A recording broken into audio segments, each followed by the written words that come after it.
I have over 700 miles on my Zpacks Plexamid. Let's see how it's holding up.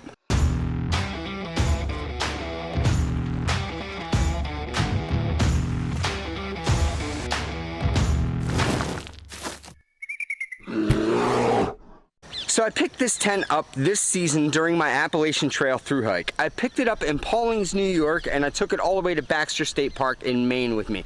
Since then, I've returned home and I've had it on several backpacking trips here. So I have a fair idea of what I like and what I dislike about this tent. For those of you who missed my previous Plexamid video, I'm going to go ahead and give you a quick overview of this tent and blow through some of the statistics. Let's check it out.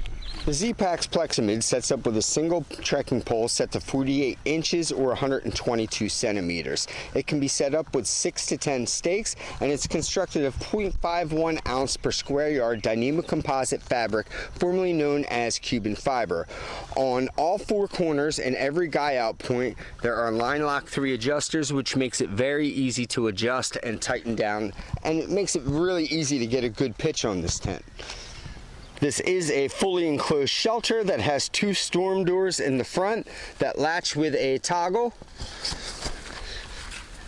and a fancy little connector here with the line lock 3, which you loosen and open the door with. Now when you want to roll your door up, you just roll it up and you have a little loop here like that. Now you can see with both doors down, you have a fairly large vestibule area there to put wet gear such as packs, your shoes, or whatever.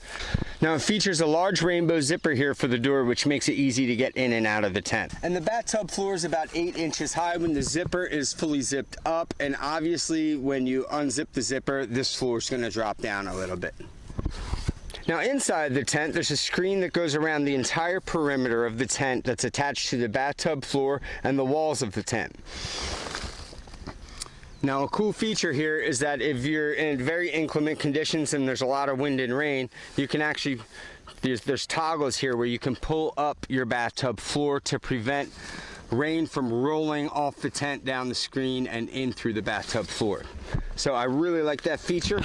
If you're setting this tent up with 6 stakes, you would use the 2 on the ridge, which is the one in the front and the one in the back, and then 4 corners.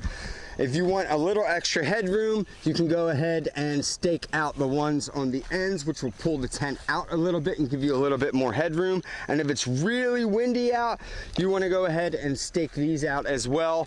Now, this is the lightest option that Zpacks currently offers. They offer this tent with 2 other materials that are a little bit thicker than this 0.51 ounce per square yard, and the camouflage especially offers much more privacy than this one, because if you haven't noticed, this tent is almost translucent, but that doesn't bother me at all. And one thing that's different about this tent as opposed to other Zpacks tents is they included a carbon fiber frame in the top of the tent, which allows you more headroom inside the tent. Let's take a look at that. So you have 2 carbon fiber rods here that crisscross each other. They're sewn in the pockets in the corner of the fabric, and then everything is seam taped on the outside with Cuban tape. There's also a pocket here which your trekking pole slides into when you're setting up the tent. So those are the quick basics on this tent. In my last video, I voiced a couple concerns I had with this tent, and I was kind of questioning the durability of this carbon fiber frame in the top. My reasoning was, well, if there's more points to seam seal, there's going to be more points to fail and more points to leak. That has not been the case with this tent so far. Not at all. This carbon fiber frame has held up great, and it's durable. I mean, when the wind hits it, you can see it's really flexible. This thing's solid. Look at it. It is not a weak point. Okay, so this is a single wall shelter. So it is a condensation machine, just like any single wall shelter is. But what I like about this is because of the slope of the walls, water never drips down on me. Somehow the condensation rolls right down the wall and out the screen around the perimeter. Now don't get me wrong, the walls are wet inside. They will be wet. So if you brush up against them or touch them in any way, you're gonna get wet. But that's gonna happen in almost any single wall shelter, whether it's sil nylon or if it's constructed a DCF. It's a trade-off. If you want to shelter under a pound, it's gonna be a single wall shelter and you're gonna have to deal with condensation. So obviously the best thing about this tent is the weight. Coming in at 14.8 ounces, it is hard to beat. I mean, this thing's so light, I don't even feel it in my pack. There were times on trail where I thought I forgot to put my tent in my pack. So I would open my pack up, make sure my tent was in there, and keep going. So I used to own a Zpacks duplex, and one of the things I loved most about that tent was that there was kind of an overhang on the tent here, which allowed you, when it rained, to leave one door of the shelter open, and the rain would come and drip and not hit the screen of your tent as long as it wasn't a sideways rain. So what are the advantages of leaving one door open? Well, that provides more airflow, which helps cut down on your condensation. And a single wall shelter in the rain, you're getting the condensation. So leaving a door open is great. Now, I was concerned about this as well in my last video with the Plexamid, because this doesn't come up to a point like the duplex does.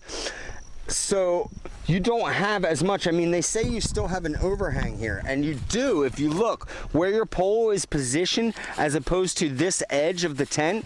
You have a good 4 or 5 inches there. The problem is that doesn't extend out. As you can see, the way this is sewn, it's sewn right to the mesh. There's no overhang here. So I can no longer leave one door open when when it's raining. Even when there is condensation, as I previously mentioned, the condensation somehow does not drip down. I mean, gravity would make you think that the drops would drip down. They don't, however. They actually drip down.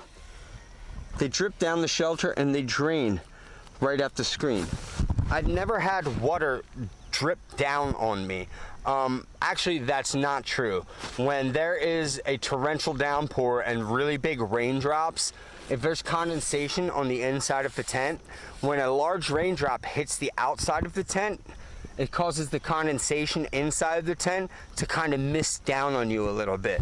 Now, it's never gotten so bad to where like my stuff got wet and it was a noticeable, like it was noticeably wet, but I have been laying there with my face facing the top of the tent and a torrential downpour, and I had mist just kind of hitting my face.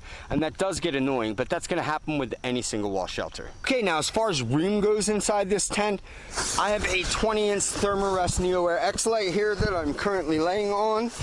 And if you look, you can see how much room I still have next to me. That is a ton of room. You could almost fit another mattress pad in there.